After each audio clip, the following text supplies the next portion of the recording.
Lors des obsèques de la reine Elisabeth II, Meghan Markle était présente, une venue qui n'a pas été appréciée par Kate Middleton pour la princesse de Galles. Cette rencontre a été l'une des choses les plus horribles de sa vie pour beaucoup. La peine et le deuil liés au décès de la reine Elisabeth II auraient dû réunir les princes William et Harry. En effet, les deux frères ennemis, qui ont affiché une certaine proximité lors des divers hommages à leur grand-mère, ne se sont pas du tout rabibochés.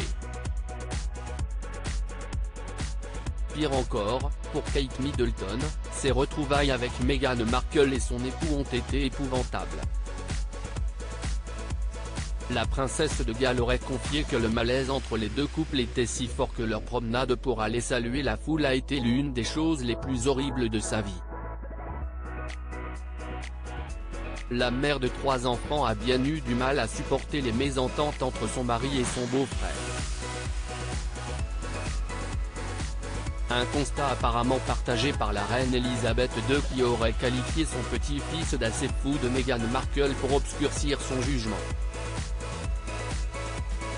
La monarque se serait alors sentie déçue par le comportement de son petit-fils.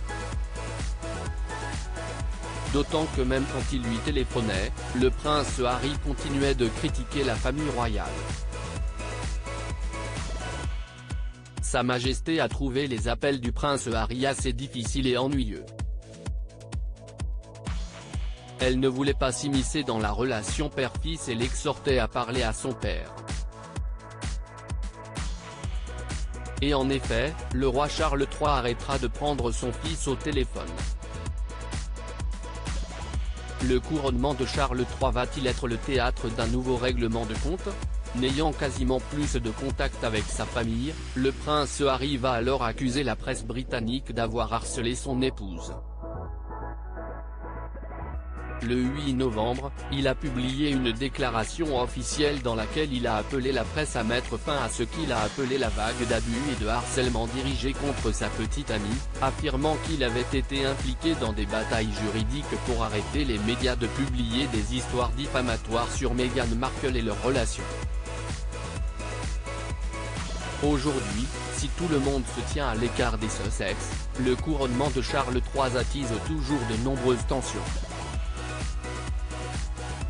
À propos de l'auteur passionné de People, j'écris sur Closer depuis 2020. Vos célébrités préférées n'ont plus de secrets pour moi. Ces derniers articles et Charles III, c'était ça le code. Gilles Boulot lève le voile sur un geste étonnant des gardes. Hauts-de-Seine, une simple querelle à la caisse d'un supermarché débouche sur un terrible drame et Didier Deschamps, manipulateur, menteur. Attaqué par un célèbre journaliste, il prend des